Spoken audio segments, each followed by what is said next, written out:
Alô, você, concurseiro de todo o Brasil, é um prazer mais uma vez recebê-lo em nossa companhia. Seja bem-vindo, meu amigo, minha amiga, a este site de sucesso que é o LAC Concursos. Este site que está preparando você para ser mais um dos nossos campeões.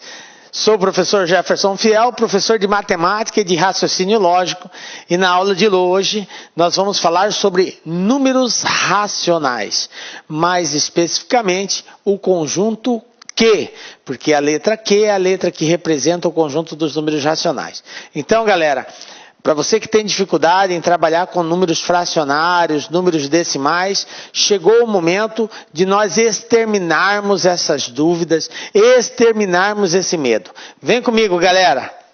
Então, vamos lá falando sobre números racionais.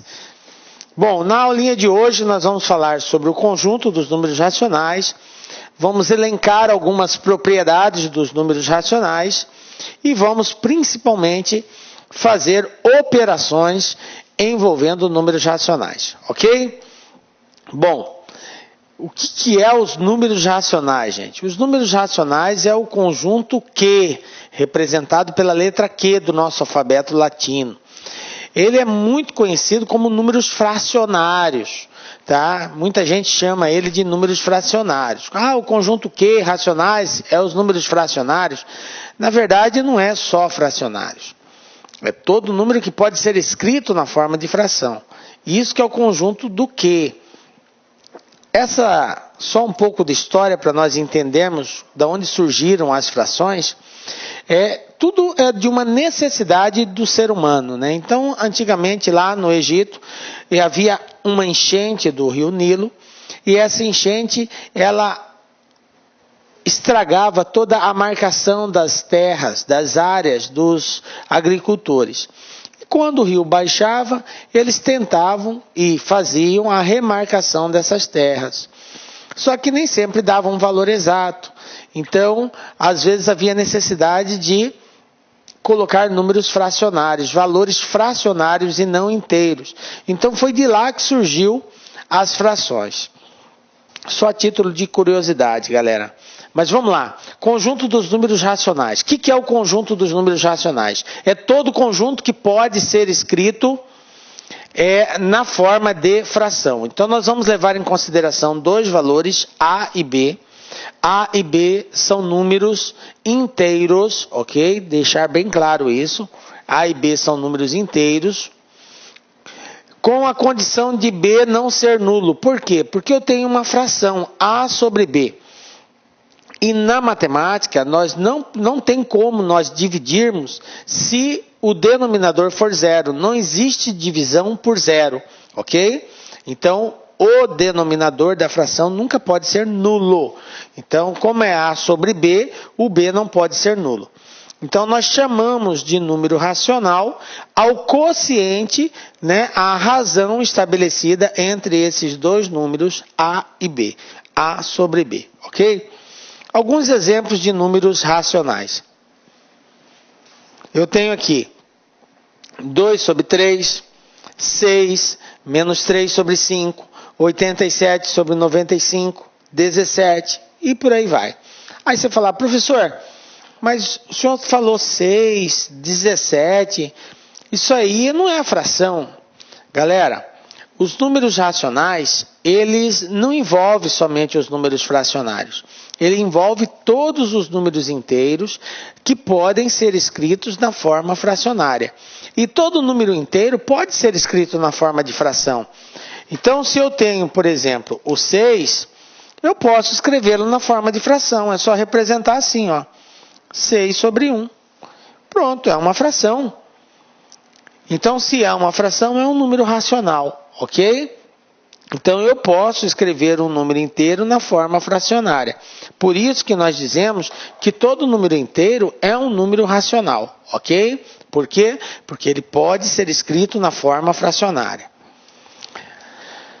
Bom, o conjunto dos números racionais, como nós já dissemos, ele é representado pela letra Q, maiúscula, sempre expressa na forma maiúscula. Quando nós indicamos um conjunto, nós devemos indicá-lo com a letra maiúscula, ok? Então, para a gente fazer uma análise e um comparativo do conjunto dos números racionais com outros conjuntos, que é o conjunto dos números inteiros e o conjunto dos números naturais, para que fique bem claro isso, essa relação, nós temos o seguinte: todo número natural, ele é inteiro. E todo número inteiro, ele é racional. Então, o conjunto dos números racionais é o conjunto que envolve todos os números inteiros. Então, a gente fala inteiro porque natural é inteiro. E todo inteiro é racional também. Então, o conjunto dos números racionais envolve os números inteiros e envolve também os números decimais. Enfim, todos aqueles que podem ser escritos na forma de fração. Isso que é o conjunto dos números inteiros. Então, simbolicamente, nós representamos assim. Então, o conjunto Q é todo valor que pode ser escrito na forma de fração, com A pertencente aos números inteiros e B também pertencente aos números inteiros com asterisco. O que nós falamos a respeito do asterisco? Toda vez que aparece o asterisco, indica que não está incluso o zero. Isso quer dizer que B pode ser um número inteiro, mas não pode ser zero. Ok? Uma outra forma de nós representarmos seria assim: dizer que o conjunto dos números racionais é todo número fracionário, né, A sobre B, sendo A e B inteiros e B diferente de zero. É uma outra forma de nós fazermos essa representação. Bom, subconjuntos de quê? O que é subconjunto? Subconjunto é parte de um conjunto. Eu tenho um conjunto dos números racionais, que é todos os conjuntos. E eu tenho parte desses conjuntos. Parte desses conjuntos são chamados de subconjuntos desse conjunto, que é o conjunto dos números racionais. Então, vamos ver alguns subconjuntos de quê? Bom, além dos números naturais e números inteiros, que são subconjuntos dos números racionais, nós temos o seguinte: quando aparecer o asterisco no Q, indica que o zero está fora. Então, é um conjunto formado por todos os racionais, com exceção do zero, sempre que aparecer o asterisco. Se aparece o Q com mais, indica que é só os racionais positivos, os negativos estão fora. Professor, o zero entra aqui? O zero entra. O zero só não vai entrar se aparecer o asterisco. Como não apareceu o asterisco, então o zero entra. O outro seria o Q menos. Então agora entra só os racionais, só que os negativos, porque é Q menos. Aí eu tenho o Q mais com asterisco, quer dizer, agora são os positivos, mas sem o zero, porque apareceu o asterisco. E eu tenho o Q menos com asterisco, ou seja, só os negativos, com exceção do zero, ok?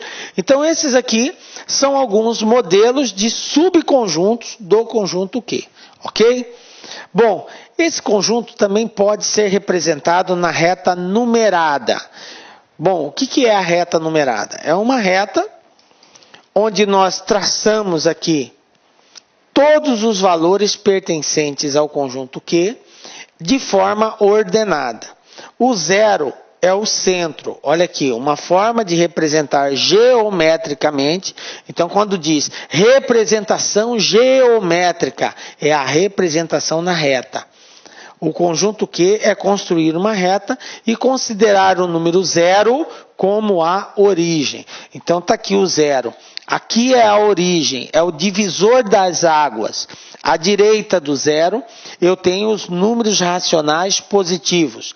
À esquerda do zero, eu tenho os números racionais negativos. Então, direita positivo, esquerda negativo. E aí, ele vai seguir uma ordem de crescimento, tá? Do menor para o maior. A mesma coisa da direita para a esquerda. A partir do zero, ele vai diminuindo. Então, para a direita, ele vai aumentando e para a esquerda, ele vai diminuindo. Quanto mais a esquerda tiver o valor, menor ele será. Ok? Quanto mais a direita tiver o valor, maior ele será. Tranquilo? Bom, entre dois números racionais, existem infinitos outros números racionais. O que o exercício quer dizer? Quer dizer que se eu tenho um número racional aqui, ó, 1 entre 1 e 5 sobre 4. Nesse trechozinho aqui, gente, existem infinitos números. Infinitos números. O que é infinito? É infinito, aquilo que não tem fim. Professor, mas é difícil a gente mostrar isso. É difícil você mostrar, porque são infinitos. Mas a gente tem que entender que o número nunca tem fim. Por quê? Eu vou ter o número 1, eu vou ter o 1,1, eu vou ter o 1,11, eu vou ter o 1,111. Sempre vai existir um número depois, um número depois, um número depois. Depois vai vir um 2, depois vai vir um 3, depois vai vir um 4. Então sempre vai existir um outro valor. Por isso que nós dizemos que os números são infinitos.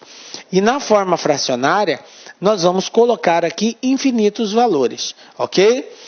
A representação é muito difícil, mas a gente entende que, como é possível essa representação, então existe infinitos números entre dois números racionais, ok? Agora, entre dois números inteiros, não existe nenhum outro número inteiro se eles forem sequenciais. Por exemplo, 1 e 2. Entre 1 e 2 não existe nenhum outro número inteiro, ok? Porque 1 é inteiro, 2 é inteiro. E entre eles, qualquer valor não vai ser inteiro. Aí não existe. Tá? Entre 1 e 3, existe algum número inteiro? Existe o número 2, ok? Quando é inteiro, o inteiro não é infinito, tá? Mas os racionais, eles são infinitos, porque nós podemos representar ele por vírgula e aí colocar infinitas casas depois da vírgula. Tranquilo? Então vamos lá agora. Número racional é todo número que pode ser escrito na forma de fração. Já vimos isso. Então nós temos o seguinte. Primeira situação. Todo número inteiro é um número racional. Aquilo que eu falei no início da aula. Por quê? Porque todo número inteiro pode ser representado na forma de fração. O zero é racional? É. 0 sobre 1. Representação fracionária. Menos 6 é um número racional? É. Menos 6 sobre 1 é um número racional. Está representado na forma racional. 2.250 é um número racional? É. Eu posso escrever 2.250 sobre 1. Ok?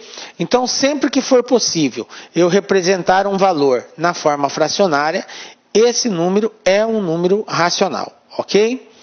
Bom, além desse... Olá, meus amigos, minhas amigas, sou o professor Luiz Antônio Carvalho e com muito prazer, muita satisfação, estou aqui para fazer um convite muito especial. Olha só, o concurso do IBGE está em processo de autorização. Nós acreditamos que brevemente essa autorização já seja realizada. E nós estamos convidando você para estudar com planejamento, com antecedência e foco para esse concurso. Para você aí, você deve saber disso, aqueles alunos que começam a estudar com antecedência, com planejamento, com foco, serão os alunos aí que terão maiores chances de ser aprovados, ou seja, que aqueles alunos que ficarão competitivos. E nós, aqui da Lá Concursos, nós estamos fazendo um super curso pré-edital. Este curso nosso tem um período de acesso um pouco mais longo, são 180 dias. Durante esse período, você poderá assistir quantas vezes quiser e na hora que desejar o curso. Tá certo? Você vai receber todas essas atualizações. Lembro muito bem que no último concurso que teve em 2016, nós aqui da LAC, nós fizemos um super curso, fomos campeões aí de aprovação de resultado. Então, espero vocês aqui na LAC Concurso com o nosso super curso pré-edital para o INSS, não, para o IBGE 2018. Forte abraço, espero vocês. Fui, tchau. Clique lá.